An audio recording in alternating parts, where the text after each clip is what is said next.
The bankruptcy. We finished Buyers last Friday. The recording is up on the website, so if you want to go back and listen to it, that's fine. The assignment that I talked about last week, and delaying it a week, we'll look at it today to talk about what you should be thinking about when you write it out. We finished Buyers last Friday. The recording is up on the website, so if you want to go back and listen to it, that's fine. The assignment that I talked about last week, and delaying it a week, we'll look at it today to talk about what you should be thinking about when you write it out. It'll be due in a week. Today we do bankruptcy, and I want to make one thing very clear. This is not a course on bankruptcy. So, why is bankruptcy in here? Bankruptcy is in here because most of what is thought about when the drafters wrote Article 9 was the consequences of bankruptcy on secure transactions. So understanding how bankruptcy works, at least superficially, helps us understand why choices are made and how creditors are treated when bankruptcy happens.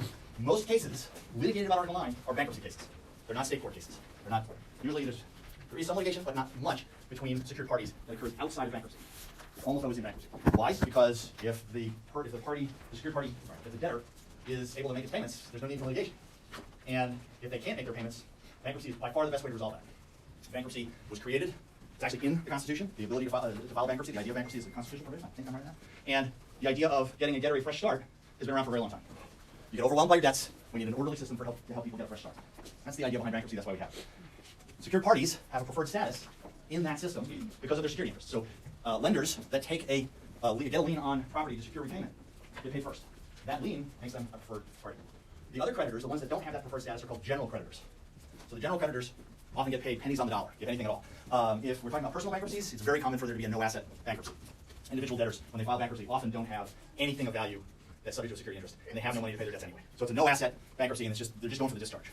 Now, you all know as students that student loans are not dischargeable in bankruptcy. There are some debts like that are not. There are certain obligations, such as alimony, child support, things like that aren't, I believe, are not dischargeable. But that's not the rule. The general rule is that most debts are dischargeable in bankruptcy. I don't care if you know that.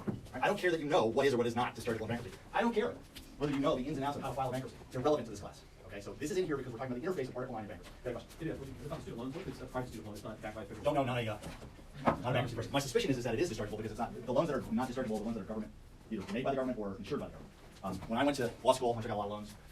Those were all private loans insured by the federal government, so they were non-dischargeable. Now it's the federal government that lends money. It's definitely not dischargeable. It's a travesty, but that's the way it is. The federal government decided the taxpayer should not support students who are unable to pay their life back. That's what we're going to do. That may change, we'll see. Next slide. Okay. So what we talked about in class today is what I want you to know. I don't care about knowing the ins and outs of what needs to be in the petition. I included a very quick example of a petition in the lectures. That's irrelevant to me. What I care about for this class are sections 362, 544, 546, and 547. Essentially, the automatic stay, the status as a lien creditor, and preferences. Okay? There's a question in here about the fraudulent transfers. You should know that. I would never test on it. I'm not testing on fraudulent transfers. Could you repeat those sections Sure. slowly? Well, the ones that are in the book. Okay. I'm not telling you anything that's not in the book. But I will repeat them. 362 is the automatic stay. 544 is the status, is the strong arm power. 546, preferences, and then 547 has some limitations on preferences. We'll talk about those in class, so don't worry. We'll come back to them. That's all I really care about. I care that you know that the trustee in bankruptcy has the status as the hypothetical ideal lien creditor. Why do I use those terms? Hypothetical. No such lien creditor could ever exist. The status that the bankruptcy trustee has is impossible, except in bankruptcy. Ideal, in that the bankruptcy trustee doesn't actually have to do anything, but they get this super lien on all of the debtor's assets. The trustee does. Hypothetical ideal lien creditor. The hypothetical part is they lent money, got a judgment, and levied all on the same day. Impossible. Cannot happen. But that's the status that the trustee has. We've seen the section that applies in this when we're talking about the lien creditor status, and that's 9317. So there's an interface between that 544 of Bankruptcy Code, section 544, and 9317. And 9317A is the section that says an unperfected secured party loses to a lien creditor in most circumstances. So that's the analysis we're going to do. Okay, 9317. We also see that the bankruptcy trustee has the ability to avoid preferential transfers, which for our purposes are transfers made in 90 days prior to filing of bankruptcy. And in the lecture I reviewed, the fact that a transfer includes the granting of a security interest and payments. So the creation of a security interest is a transfer. Now the confusion may be the filing of the financing statement. The filing of the financing statement can establish the date of the transfer for purposes of bankruptcy. If a transfer occurs during the 90-day window before the bankruptcy filing, so we go date of filing petition and back up 90 days, if there's a security interest that's granted in that period, it might be a preferential transfer. It doesn't have to be. So we'll review that today. All right, before we go into the problems, let's talk about definitions or concerns that you have with the material. The problems, I think we'll do a good job of talking about what I think is important, but I want to make sure, because I know this is complicated, and I understand this idea of preferences can be a little bit confusing. It's the longest lecture I have of the 3 lectures. Okay. Why is there a preferential transfer of lien power? Because we don't want the debtor, in the period of time leading up to the bankruptcy, to prefer one creditor over another. One of the benefits of bankruptcy is that we have an orderly distribution of the assets of the debtor to pay off the debtor's loans. And that would be hindered if the debtor gets to choose who gets the money. Now, you can, as a debtor, you can plan around this. You can say to yourself, I really like First Bank, and I hate Second Bank. Pay them a huge payment, and then file for bankruptcy 91 days later. People do that all the time. And why would they do that? Well, maybe they're hoping they get to keep the credit card, right? If the bank sees that they're paid off, and then the debtor does not file bankruptcy for 91 days, it's not a preferential transfer, they get to keep the credit card.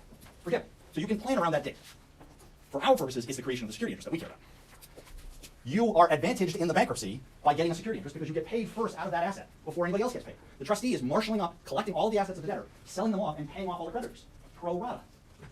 Everybody gets the same percentage. Whether you're owed $1,000 or $1 million, if at the time that all the assets are sold, we determine that the debtor can pay off 10% of the debtor's debt, then every creditor gets paid 10 cents on the dollar, except for secured creditors. Secured creditors get paid everything that they're owed up to the value of the collateral. So in the 90 days before the filing of a bankruptcy, if you have an existing debt and you're worried that this debtor is going to file bankruptcy, you can go to them and say, hey, how about you give me a security interest? Is that supported? Is that a legal security interest under Article 9? Already have an existing loan, bank a year later comes and says, hey, I'd like a security interest to cover this loan. Is that okay? Yes, an existing debt under Article 1 is sufficient consideration to support the contract that is the security agreement. But that, 90 days prior to bankruptcy, makes that creditor better off than all the other creditors. And so therefore it can be a preference. So we'll look at that too. Purchase money security interests have special status in this process. What is the automatic stay? It is an injunction that stops all collection activity and any efforts to make your position better as a creditor, which would include the filing of a financing statement. If you were unsecured on the day before bankruptcy, and then the debtor files bankruptcy, the creditor cannot file anything. It's a violation of the automatic stay. It's an injunction against all creditors from improving their situation, except for purchase money secured parties. So purchase money secured parties are allowed to file, notwithstanding the automatic stay. So once again, we like new value. Now, from a systems perspective, that's probably okay, because the debtor got something more. And like the estate that gets created on the day of filing the petition, it was made bigger by the acquisition of this collateral. And if we can prove that it was a purchase money acquisition, no other creditors are harmed by that. No one's made worse off, right? The creditor didn't own the car, now the debtor didn't own the car, go to the car dealership, buy a new car, now the debtor owns a car. Car has financing, 100% financed. Well, that car wouldn't have been available except for the fact that somebody lent money to the debtor to buy it. So that asset really wouldn't have been there, except for the purchase money loan. So no one's worse off because of allowing the purchase money secured party to have a preference and the ability to perfect after the filing of the petition. It's still with, it's not going to be done within 3 days of the debtor getting. Yeah, bankruptcy is 30. 30? Yeah, That's what I was getting. yeah, they get 30 days under bankruptcy law. Okay. It's not a class on bankruptcy. You need to understand these few things because they drive decision making on how the code is drafted. And so all of these rules actually exist mostly because of bankruptcy. So that's why we spent some time talking about it. Okay? But I'm not ever going to ask the question of was the bankruptcy filed appropriately? Did the schedule's correct? Don't care about any of that. And there are a couple of questions I'm just going to tell you don't even worry about that are in the book. But again, I'm using a new book and I read through this stuff again and I'm like, I don't even care about those questions. I would never ask a question about them, so I'll tell you. Okay? We all good? Did that help? A little bit? Hopefully the problems will help us really sort this out, okay? It's all about timelines. It's all about knowing when things happen. All right. I'm going to have to go print off my notes, and for some reason my notes get printed off, so I'm using my iPad here. I want to constantly turn it back on. Okay. Problem 113. Let's see. All right. Again, I've hit this side pretty hard over the last few weeks, so I'm going to start again over here. Nicole, 112, problem A. Can I take a pass? Sure, you can absolutely take a pass. Emily, you would like to take a pass. We're getting towards the end of the semester here, and you have completely given up. Not that you have given up. No, You just have other stuff going on, and you're freaking out, you're doing your externships, and you're writing briefs, and whatever. I get it. It's okay. Yes. So Nathan. Yeah, All right, did I say 112? I meant 113 on page 276. So we have this restaurant that has borrowed money, many unsecured creditors. Can the trustee avoid the bank security interest under 544? So I put yes, yes you can, and really not even here was just based on the Cali assignments. That seemed like you can. Well, let's just put the dates on the board, because I think that will help us, right? 417 is the date that I show that the money was lent, and the security interest was granted in equipment, right? Was it existing equipment? So not a purchase money security. No problem. 418, bankruptcy filing. What didn't happen? They weren't perfected. They were not perfected. They were secured, but they were unperfected. Can the bankruptcy court award that $10,000 security interest? Yes. Why? According to 544A. Yep. And 9317A2A. The lien creditor beats an unperfected secured party. Article 9 doesn't say the secured creditor beats an unperfected secured party. It says under state law, if the unsecured lien beats the party, then the trustee wins. This is the exact example that I'm talking about. If you're unperfected on the day of filing the petition, you're done. Can they file a petition? Can they file a financing statement on April 19th? No, Why not? because the bankruptcy filing already happened. So let's talk about the two sections. You said 544A, strong arm power. That's what it's referred to as. It's the strong arm power. It's the power of a trustee in bankruptcy to avoid an unperfected secured party. The strong arm power also includes the status as a bona fide purchaser for value and also the ability to avoid preferences. Okay. Now, before we go anywhere, I need to see if anybody is stuck on this one, because I think this is the easiest, obvious example of the effect of bankruptcy filing with an Article 9 situation. You have to be able to do this question in your sleep. You should have been able to do it already, because we already talked about lien creditors, but this is where the rubber really hits the road for Article 9. And I want to make sure everybody, if this is still confusing you and you don't want to raise your hand in class, you must see me. Okay. Why did you say they can't file a financing statement? Because of what law, Nathan? Um, Why can't they file a financing statement? Sorry, I didn't write it down. That's the strong arm power. Why can't they file a financing statement? I'm not sure. What's it called? Automatic stay. The automatic stay. Sorry, I did not. Thank you. Thank you for asking that, because I forgot that. I'll do the follow-up. Why can't they file a financing statement? Because there's an injunction that says they can't file a financing statement. Who here has done bankruptcy work? Anybody done it for a little bit? How big a deal is the automatic stay? Once the bankruptcy is filed, yeah, so pretty much everything stops 7 days. And what if you ignore the automatic stay? Does anybody here know what happens? Never came up, everybody can respect. Yeah, everybody's freaked out by the automatic stay because there's fines, possible penalties, maybe loss of your status, all kinds of bad things that can happen to you. They don't mess around with this. The trustee 100% will sue a creditor that violates the automatic stay, and 100% the bankruptcy court will sanction you if you do this. You can't call the debtor, you can't file documents, you can't do anything without permission of the court. Yeah. So just to be clear, in a situation where you obviously can't avoid you can still get, whatever that you get, 10% or whatever, you just won't get you won't get any preference, or you won't get any. That is a great question. You won't get any collateral, value in collateral. What happens to this creditor? They become a general creditor. Unperfected secured party on the date of filing of the bankruptcy petition is converted into an unperfected secured party, also referred to as a general creditor. These are all great questions. Thank you. Do not hesitate to ask them. Getting this is important. So if you're just another random creditor of this person, do you get notice somehow of this bankruptcy proceeding being filed, Yes. that you know to stop? There's a petition filed, and there's an obligation on the part of the debtor to accurately list everybody that they owe money to. And if a lawyer is involved, they're ethically bound to ensure that the list is correct. So lawyers get in trouble if they get this wrong too. Yeah. Is the policy behind this that the bank should be underwriting a potentially bad loan? If this guy's dismissed of bankruptcy, they shouldn't be making any kind of loan to him.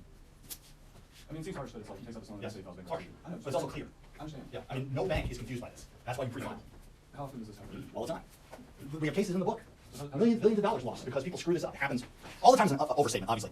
There are so many loans made every year that the vast majority of them are done correctly. But it is in fact the case that every year, a percentage of those loans are properly documented. Yeah, that happens. And those people lose their status as secured party. So as the creditor, it's like file immediately, as fast as you can, Yes. before they get out the door. And Now, don't make that we're going to come back to the preferences in a second. There is a little bit of leeway if you manage to file before the bankruptcy petition is filed. But if the bankruptcy petition is filed, you're done. You're toast. So if you're dealing with a creditor that is financially unviable, file first. Don't do anything until you have your financing statement in place. Okay, question B. What result if the bank had filed its financing statement 2 seconds before the bankruptcy petition is filed? You want to take that one? So because it's perfected now, the trustee would not be able to avoid the security risk. What's the date of the transfer? We're going to do preferences in a minute, but what's the date of the transfer if they file the bankruptcy petition the next day? So they got the loan on the 17th and they file on the 18th, but a second before the petition is filed. What's the date of the transfer? No. If you file within the 30-day grace period, the transfer is deemed to occur on the date of attack. All right, I jumped ahead. It's great. I just wanted to see if people saw it. So the transfer date is the key date, right? The date of transfer, if you file within 30 days, is the day of the security interest attaches. If it's filed more than 30 days, it's the date of filing. And that's sucker. Yes. So that's like unless there's a bankruptcy filing there. No. Let's remember. What is the date that the trustee gets there? When does the trustee get their status as a lien creditor? Do they what? No. When does the trustee in bankruptcy get their status as the lien creditor? When the petition is filed. So everything we're talking about is if it's before the date of filing the petition, right? It's the date that the petition is filed, actually the moment the petition is filed, that creates the status as the lien creditor. Okay, so everything flows from that. So why would it matter, back 30 days, why does that matter? What if the loan was made on 3/30 instead of April 17th? What's the date of the transfer? Is it a preferential transfer if the filing occurs on, let's say in problem B it says a couple seconds before, so it's April 18th. Loan is made on 3/30. What's the date of the attack of the security interest coming into existence? 3/30. What's the date for bankruptcy purposes of the transfer? 3/30, right? So can it still be voided because of that's 90-day rule? It's not a preference. New value, and it was. I think the creation of a security agreement can be it. It can be, no, but it's not automatic. Okay. We have to do analysis. It may be. Yes, it may be. This is why pre-filing is so important. If you pre-file, as soon as it attaches, you're perfected. So you're done. You don't have to worry about when it happened. It happened when you. So if you make a loan and you file on the same day, you're totally cool. As long as you file, you can never screw this up. If you file before the security interest attaches. So if you pre-file and then you make a new loan to somebody, you can never have a preference. So this is all just looking at it from 544? Yes. Yeah. We're looking at it from the strong arm power. Yeah. Yeah. We haven't done the preferences yet. I'm just saying, what's the date of the transfer? Okay. You file within 30 days. For bankruptcy law purposes, the date of the transfer is the date of the attachment. But like, why does that matter against the trustee if you file to perfect your interest before they file bankruptcy? We haven't done preferences yet. If you screw the dates up and you do more than 30 days, it could be a preferential transfer. I'm saying if you don't, you're fine. Yeah. Yes. Maybe one over my head. Where did the 30 days come from? Is that a grace period? Yes, or- it is okay. absolutely a grace period. So 546. 546? Yeah. Okay. We've done a problem. We'll do it. Question C. Part C. You want to do that one too? Yep. And then here we go. Coming in. Don't get So anything. I said that just based off the provision of the code down below, the filing of bankruptcy petition would not get off the 20-day grace period. And just to help everybody, what section of the bankruptcy code should we look at to get the answer to the question? 546B1A. Yep. 546B1A and 9317E. Right? The lien creditor does not beat a purchase money filer. So therefore, the bankruptcy trustee does not beat a purchase money filer. Ever. Now remember, we're talking about the bankruptcy trustee, so there are rules about bankruptcy that are a little bit different. The bankruptcy rules govern the trustee in bankruptcy. Because this is a PMSI Yeah. on commercial goods, like, they do have to still follow within that 20 days, so it doesn't like prevent all that. It doesn't matter, unless it's, what kind of goods does a purchase money security interest perfect automatically? So if This is equipment, so it does not perfect, they have to file. Yeah, I'm pretty sure the answer, but I just want to check. So if they, on day one, they create the PMSI and the commercial equipment, day two, the bidder, or, I can't remember the name of the guy, but the guy files for bankruptcy, do they still have the 20, they still have the 20 days, even though that period for the trustees is good? Yeah, yep. So earlier, I don't know if I missed it, but so we were talking about the PMSI in 20 and 30 days Yeah. for bankruptcy. So is that right here? Or? So if you take a look at 362, is the automatic, oh, so wait, so purchase money security interest is covered in 946, right? Section code. So we look at, oh, there we go, one section, statute, 546B. The rights and powers of the trustee under 544 of this title are subject to any general applicable law that permits perfection of interest in property to be effective against an entity that acquires rights in such property before the date of perfection or provides for maintenance. So those two together, right, they limit the effect of the automatics, of the strong arm power. Yeah. The case, so we've got all parts of 113. We'll move on, we'll start talking about more stuff later to this. The case is an example of you screw up and you lose. So what's the problem? The security interest refers to a promissory note that does not exist.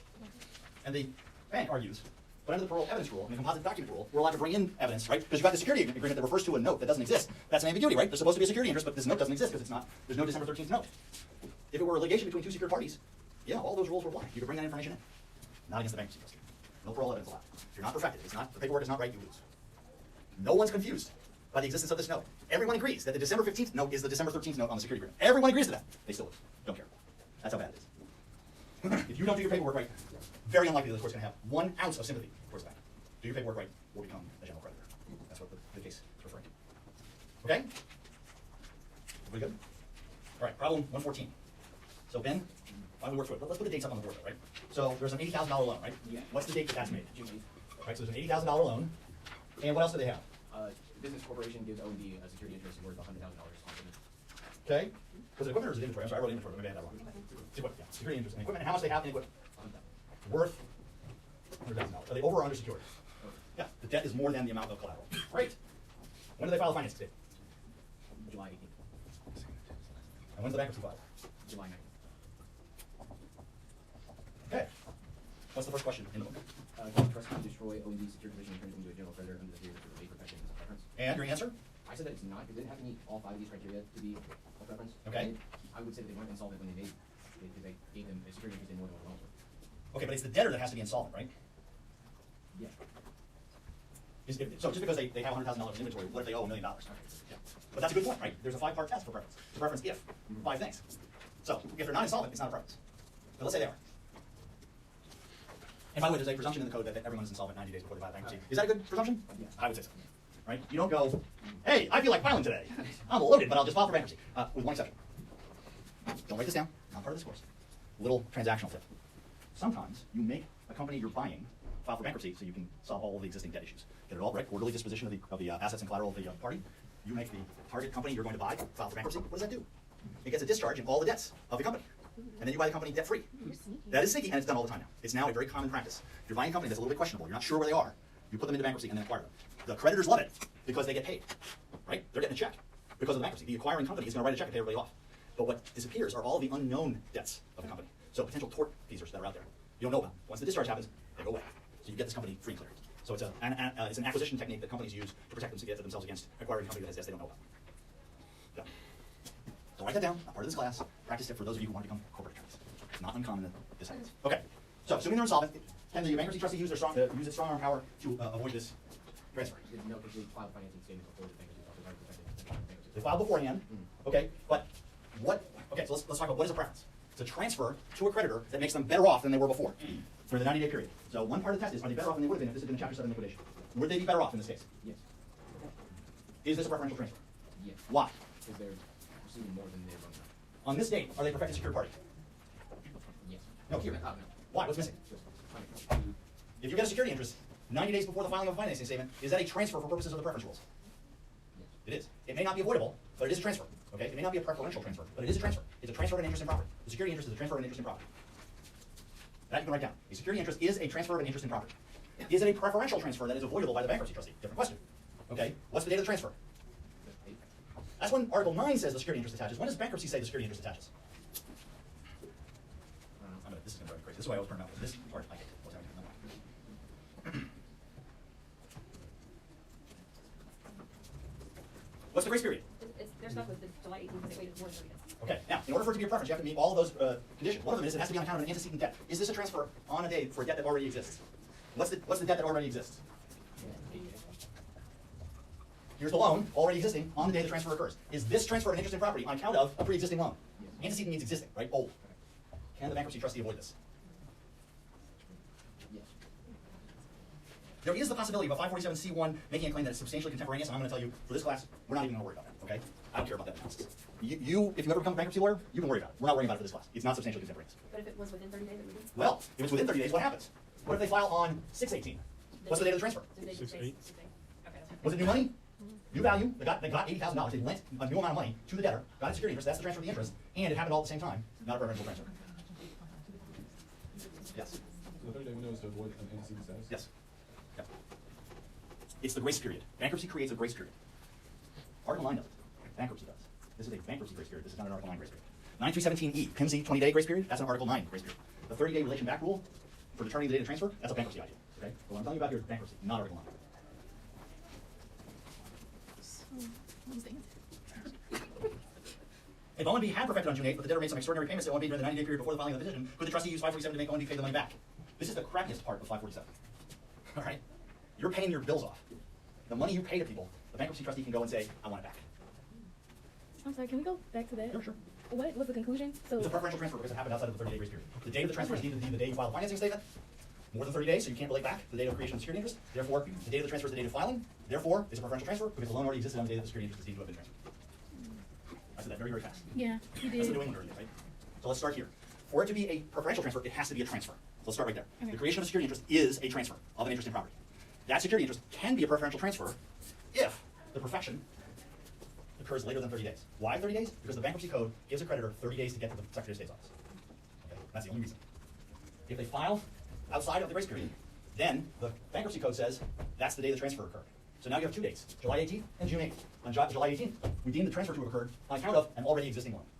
Which will make it antecedent, and then it can be avoided. Yes. Okay. You got it. That's it. You got it right. That is exactly the right answer. Because that's exactly the way you would describe this. And then, so I don't want to get stuck. No, in this is good. I want you to make sure you understand this. Is there a different rule for PMSI? Yes. Okay. We haven't done that yet. Okay. But yes, there is a different rule. We love purchase money security interest, both in Article 9 and the bankruptcy code, because it allows the debtor to buy stuff. And we want to encourage people to buy stuff. And from a theoretical perspective, the debtor acquiring new stuff doesn't make any creditor worse off. Right? The estate gets bigger, so the loan attached to that newly acquired collateral doesn't affect who gets paid. Yes. Did you say one factor is if you're better off than you were then? Yes. Can all the other stuff happen when you're not better off and not a preference transfer? Well, but secured parties are better off than bankruptcy, right? You're better to be a secured party than a general creditor, so you're better off if you have security interest. Yeah. Now, what if they had filed on, or tried to file on the 20th? How does that change any of this? They're not a perfected secured party, so you don't need to worry about preference. If they attempt to file after, unless, and we talk about purchase money is different, but the automatic stay prevents you from filing after the date of the bankruptcy filing. If they had not filed, this had not happened, right? This is gone, they're not a perfected secured party, they lose their 9317A2A. Okay, so we don't have to worry about preferences. If you're unperfected on the day of the filing of the financing statement, and you're not a perfected, you're not a PIMSI lender, purchase money secured party lender. I can't tell what my professor called it PIMSI. It sounded fun. But Professor Novo is at PMSI, we're serious. PMSI, right? If you're a purchase money secured party, the automatic stay does not apply to you if you file within the 30 days of the bankruptcy rule. On this timeline, if let's say bankruptcy was filed on like 6/10, Yeah. and there was a security interest but no perfection of filing it. Yeah, so you're saying they file here? Yeah, did they just lose the 30-day window? Yes, because they can't. The automatic stay prohibits you filing the financing statement. Yes. You don't even have to worry about preferences. You only have to worry about preference for someone that is perfected on the day of filing, but they became perfected during the 90-day window. Okay? That's the only time you have to worry about the preference rules. If you were perfected before the 90 days, don't care. If you're unperfected on the day of filing the petition, you're unsecured because of the strong arm power. The only people we care about in this situation is got your security interest and you filed the financing statement within the 90-day window. If you do it within 30 days of the security interest, you're cool. It relates back to the day of the security interest. If it's after the 30 days, then it gets preference for our purposes. So if it's not perfected, that's when we would use the strong arm power? 544. Okay. Yes. You're unperfected, lien creditor beats you, you're done. Yep. But that's the date of the petition. Yes. Does that relate back? That doesn't relate back 90 days. That's the date of the petition. No, it's just the day of the petition. The day of the filing of the petition establishes the 90-day window for preference purposes, Right. and also fraudulent transfers, insider transfers, things like that. But it's the day that the trustee becomes the lien creditor, and that's the only day that they become the lien creditor. Okay, so I hate questions about, well, was that 30 days or 31 days? I don't write questions on exams where it's unclear if it was 30 days or 31 days or 32 days. I try to write things so it's very clear, like this one. June 8th to July 7th, 18th, that's a month and 10 days. That's clearly not 10 days, not 30 days, all right? I'm not going to test you on, can you figure out exactly, okay? I'll probably make it, I can't guarantee that I won't screw up, but assuming that I'm thinking properly, and I haven't had a lot to drink the night before I write the exam. Okay? I will make it obvious what the dates are, okay? Like, and the 90 days. I'm not going to create a problem where they have one in the book, like it's March 1st and then May 28th. That's 90 days. Right? I'm not going to be cute like that. It's going to be July 1st or April 15th. It's going to be something that you're going to be able to look at and go, yeah, that's clearly either not 90 days or it is 90 days, okay? I'm not going to trick you on that. No interest. I just need you to know you know this. I don't think the bar examiners do that. All right. Finally, again, assume that ONB had perfected on June 8th, but the collateral was over $60,000. Would the routine payments made to service this debt be preferential? I I don't think I'm gonna write a problem on this, but the answer to this is very clear. There is an exception for routine payments under, let me see, the code section. It is section, oh, there we go. 547C3, right? No, that's the wrong problem, sorry, 114. Yeah, C2, sorry, thank you. Can you explain the difference between that and the one before about extraordinary payments? What does that mean? Oh, if it's not in the ordinary course of business. So if they're not just routine payments that you're just every month, you know, you're just paying your bills as they come in. So just- But you go, ooh, I got an extra $5 grand, I'm gonna send that in. Okay, then those can be. Yes. Okay. Again, that's more of a bankruptcy concept than an Article 9 concept. I'm not testing on bankruptcy. That's why, not that it's not important, it is. But this is an Article 9 class, it's not a bankruptcy class. The question of whether the payments are preferential transfers on a loan, know it. I'm probably not gonna test on it at all. Because it's just too much bankruptcy rules for me. I just want you to know the dates of when the lien creditor status comes in, when the preferential process works. Payments on loans, yeah. Okay. Problem 115. Yeah. All I'm trying to remember. So, right, well, let's do the dates. I'll leave that one up and I'll go over here now. so there's a loan. So I think that doesn't start level 1. Yeah. Yeah, I just want to make sure we have the dates because I think the dates are important to understand how this works. The loan is for $1,000 and it's to purchase something. And then. Kermit's buying a banjo, And right? then, And yeah. he signs a security agreement. Does he own the property yet? No. he- So it has the security interest attached No. on November 1st. No. But then on the 15th, he buys it. And then the bank files the financing statement on December 5th. So they did that, wait a minute. How does that And when is the work? bankruptcy file? The bankruptcy is on the 6th. Okay. Okay. Is, under Article 9, is the bank, was it the bank Piggy first, something like that? Is it perfected on December 5th? Under Article 9, they are perfected on December 5th. Okay. What's the 90-day window for preferential transfers? How far back would we go? September 6th or so, right? So the 90-day window probably starts on September 6th. Okay, so has this occurred during the 90-day period preceding the bankruptcy? Okay, so it's possible but not guaranteed that this is a preferential transfer. The security interest is a preferential transfer. Okay, the day that the security interest attached was the day, right, for Article 9 purposes, was here. Okay, so let's do the analysis.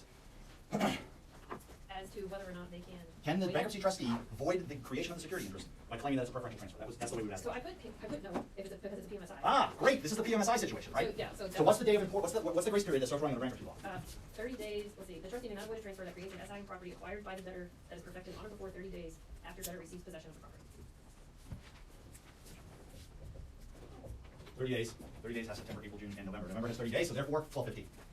Yeah, do that with your. Do you know the test with your knuckles? You don't know this? Okay.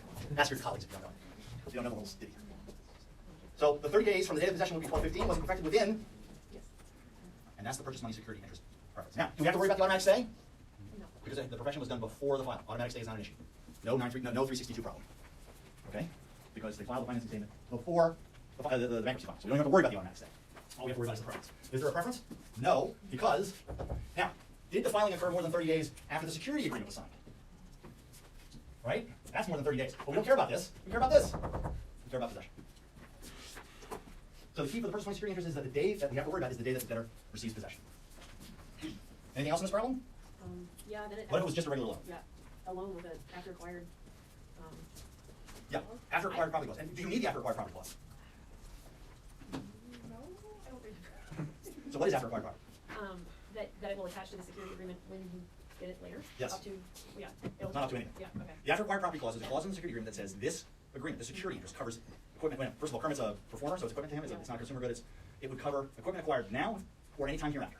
Now or hereafter acquired. So you normally the language you would say. So if you have that, does the security interest cover newly acquired equipment? Yes. Great. Okay. Do we have a problem? Yeah, I think so. Why? Because I think that is preferential under 547E2. What's the date of the transfer? Was the financing statement filed within 30 days of the date of the security interest attachment? Yes. Right? That's 25 days? 20 days? That's 20 days? So that's 20 days. Great. Not great. That's the date of the transfer, 11/15. When was the date of the loan? Is this an antecedent debt? Yeah. Yes. Sorry, preferential transfer, done. So you get the benefit of the PMSI. Right. Was there a security interest on November 1st? Was there a security interest? Don't ask me any other questions. Was there a security interest on November 1st? No! What three things have to exist for there to be a security interest? Value rights agreement. When did Kermit get rights in the collateral? When he was delivered. This is the date of attachment. That's the date of the transfer. Yes, it's within 30 days of the filing of the financing statement, but it doesn't change the fact that the date of transfer is the date the security interest comes into effect, which is on account of a pre-existing loan. It's a quote from what movie? Oh, come on! Greatest movie ever made? Caddyshack! Greatest movie ever made! Yeah, that's pathetic, I understand. I try to show it to my kids, they're like, can I leave now? You think this is funny? They did that with Spinal Tap. Also a great movie. My daughter was sitting there like 20 minutes into the movie. Can I go? This is not funny. So back to the What was that part in the beginning? if he had gotten a banjo, like you moved everything back today, but they still filed on 12/6, would they have 20 days to file because they filed bankruptcy in that? Yeah, but remember, bankruptcy rules can be a little different. Purchase money secured party, the avoidance power for a preferential transfer, you get 30 days under the bankruptcy code. But what I'm saying is say they filed bankruptcy before they filed. Oh, could they use, the problem there is the automatic stay. Yeah. Can purchase money secured parties violate the automatic stay? And the answer is yes, they can. But do they have 20 or 30 days? 20, because it's, what does the state law say? And that would run from that 11. Yeah, automatic stay is different than preferential transfers, yes. 362 is, can you do anything? And the answer is no, unless there's a system under state law that would allow you to beat the secured credit, the lien creditor, and there is, 9317E. Yes. We're having so much fun today, aren't we?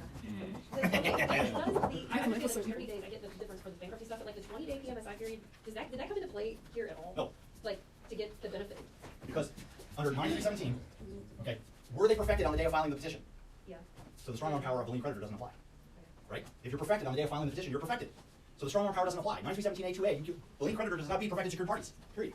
So we don't care how and when you became a perfected secured party for purposes of the Okay. lien creditor status. Yeah. Okay. That's- This is the preferential transfer rules, different set of rules. I keep getting those.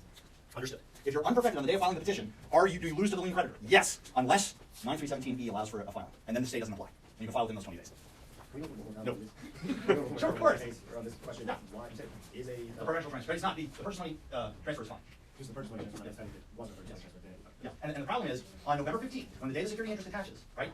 We don't have to worry about the 30-day rule because the filing was done within 30 days. We're cool on that. But November 15th is still the day that the security interest attaches, and it's the security interest that is the transfer. Okay? The filing tells you what the effective date might be, but the transfer is the creation of the security interest. The security interest was created on November 15th because under Article 9 you don't have a security interest until there's value has been given, $1,000 loan, there's a security agreement, and the debtor has rights and collateral. The debtor did not get rights and collateral until November 15th. How cruel can I be on this exam? I'm so mean. Yes. I love this class. I love it with a passion. Let's all come on. Okay. This is just a review of the concept of when a security interest comes into existence. It's the day that all three things happen: value, rights, and agreement. Security interest attaches. You will never go wrong unless I tell you, don't worry about it, it's perfected security interest, and I give you the date. If I just tell you when things happen, you should always tell me when the security interest attaches. Okay. If I say on September 1st they did this, on September 5th they did this, on September 10th they did this, don't say no. Tell me when the security interest attaches. For bankruptcy purposes, it's the date of the security interest that is the transfer, but there's a special grace period. If you file a financing statement within 30 days, it's the day it attaches. If you blow the 30-day grace period, then it's the date of filing the financing statement, a later date of filing the financing statement. So delaying the filing of the financing statement is poisonous to the creation of a professional security interest when the debtor goes into bankruptcy. If you wait too long, you can lose your entire security interest. Even though you were perfected on the day of filing the bankruptcy, the preferential transfer rules allows the trustee of bankruptcy to come back and go, sorry, you lose. That was me taking out the security interest. There was a hand up somewhere. I want to make sure we're all good. We only have a couple more questions. 116, don't worry about. I'm never going to ask a 116 question. I hate that question. I read it and I go, what? Don't care about it. That's a bankruptcy question. It's not an Article 9 question. Okay. 117. All right. We don't have a lot of time left. Emily, how are you today? Well, I was prepared for 160. Oh! No, I'll do it. Sorry, I should have said that beforehand. I hate 116. It asks a weird question that I don't think we need to know. Again, if you take the bankruptcy course, 116, great question. Not this time. Yeah. So we're talking about the floating lien now, right? So we have this thing. What is a floating lien? Do you know what that is? Or do you need me to define it? Well, you just, go ahead and define it in your. So floating lien is when a creditor has a line of credit that covers changing collateral. So you have the lien sort of floats over the collateral, but they buy and they sell and they dispose of collateral and it comes in and comes out, and it's not on set collateral. So that's problem 117, right? You're like, inventory is a great example of when you would have a floating lien because inventory changes over all the time. Accounts, floating lien. You just say I have a security interest in inventory, and the understanding is that means inventory whenever acquired. Okay. All right. Let's say they perfected security interest in inventory, which owed the bank $20,000 on March 1. The inventory was worth $8,000. I'm gonna erase this one now.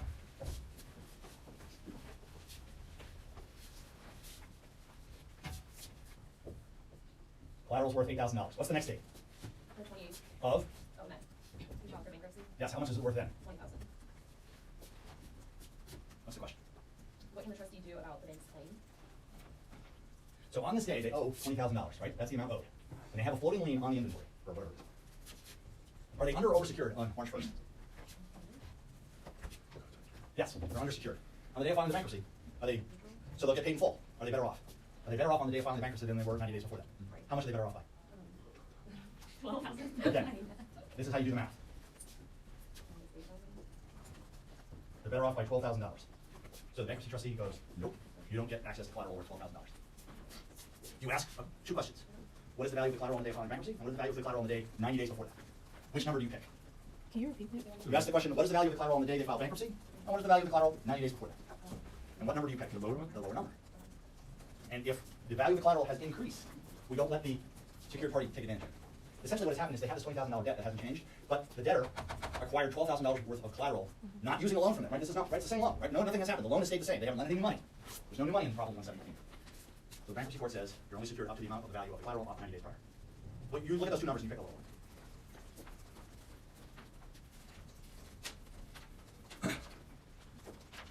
What if the bank first loaned $20,000 on May 1st, and the inventory was worth 12, though worth 20 when the petition was filed?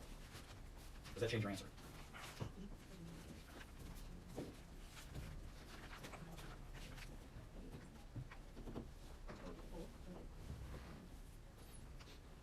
You argue because they had 20,000. So the other example is they get a loan for $20,000 on May 1st, right? And what's the collateral worth? And what's the collateral worth on the date of filing the bankruptcy?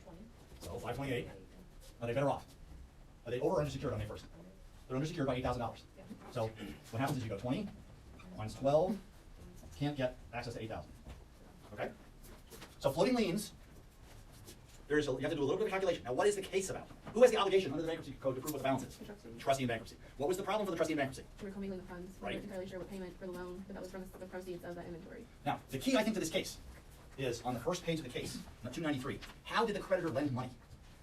Under the loan agreements, this is at the bottom, TFC extended credit to Smiths by granting approval to various manufacturers. After receiving approval, the manufacturers shipped the merchandise to Smiths. Was there always new value given by TCFC to acquire the collateral? Yes. So every time Smiths got a new shipment of collateral, they had also increased the amount of the loan. So they went together. There was new value always given. The commingling problem is they can't prove where the money came from. So they could have been under or oversecured. It's not clear. But the trustee in bankruptcy has the obligation to prove that the money wasn't used to pay off the loan. Their money wasn't used to pay off the loan. Sorry, the collateral that was the sale of collateral, the proceeds from the sale of collateral was used to pay off that collateral, that loan. They couldn't prove that, but the trustee in bankruptcy had to prove that. So they win because there's no proof that at any point in time they were undersecured. So the floating lien problem of 117 is only a problem when the debtor is undersecured. I'm sorry, the creditor is undersecured. If they're always oversecured, don't care about the payments. Does that make sense? 118, fraudulent transfer. Transfers to his wife. I'm not going to test on that. But it is something to know. If you create a security interest for the benefit of an insider or someone close to you, then that can be there's a 1-year window of opportunity. It could be a fraudulent transfer. We could undo that security interest, so the window gets bigger. And the fraudulent transfer aspect of it is we don't care when you filed or did anything. You gave them the security interest to an insider, somebody who is trying to hide your assets for you, right? The assumption here is he owes a lot of money, so he gives a security interest to his wife, and that's like giving the security interest to himself. So therefore, avoided a fraudulent transfer. That's problem 118. Okay, so for next week we're doing proceeds. Hopefully proceeds won't confuse you as much as this stuff did. But it probably will. I'm not confused anymore. The problem I posted for in this week's assignment, write it up. I'll make a place to hand it in for next week. Just write up your answer, and we'll talk about it in class, okay?